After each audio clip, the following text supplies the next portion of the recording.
Hey, everybody, this is Carl of Carl's Conversations, just giving my 2 cents on the situation in our nation with the immigration. On the surface, if we're talking just legally, I can understand any nation who wants to deport those persons who have come into their nation illegally.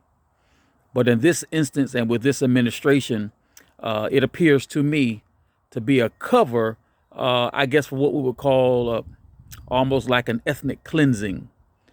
It is mighty strange to me that at the same time that we want to have the enforcement of strict enforcement, brutal enforcement of our immigration laws, at the same time that this administration wants to strip diversity, equity, and inclusion. It seems to me that if you are not a part of the lily white religious right, that you just don't cut the mustard for those who elected our current president and those who support him. That's what it feels like to me.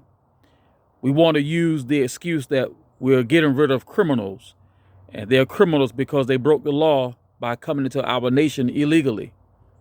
But we don't look at that our nation elected a criminal to be the chief executive of our federal government. And that chief executive just pardoned a whole bunch of criminals who went to the Capitol on January 6, 2021, and broke into it, hurt law enforcement officers. There was nothing legal about what they did on January 6th. So it appears that if your crime is along with those who hate the same thing that you hate, it's okay. Growing up black in America and in the American South, I'm very familiar with the pains and the experience and the darkness of racism. And in my estimation, that's exactly what we're looking at. For those who don't fit into America's ideal of lily whiteness, for those, in my opinion, who don't assimilate to America's ideal of lily whiteness, we're catching hell. And that seems to be the aim of this administration. I am saying to all of those of us who don't feel a part of this current government, I sure hope that we have the resolve to resist. If we don't find a way to fight, to hold this country accountable to the ideals of freedom and equality, we're going to lose this thing that we call democracy. And we will have a king instead of a president. I know some think that's all right. Some of the same ones who claim that they love this country and they love democracy, they love the rule of law, they loved all of that as long as it left them in power.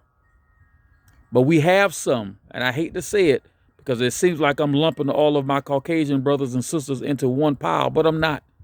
Because there are many of our Caucasian brothers and sisters who are calling this mess out for what it is and who are standing with marginalized communities, whether it be a racial thing or an ethnic thing or a nationality thing or whatever it is, marginalized communities. Many of our white brothers and sisters are calling this thing out publicly and are standing with marginalized communities, and I applaud you for doing so. We live in a racist country. I know we elected Barack Obama in 2008 and again in 2012, and some wanted to say that we proved it. You're not racist. Yes, we are. Yes, we are. Yes, we are. And I'm so sick of some of these Christians, so-called Christians, claiming they can back a person like who's in the White House now based on Christian values.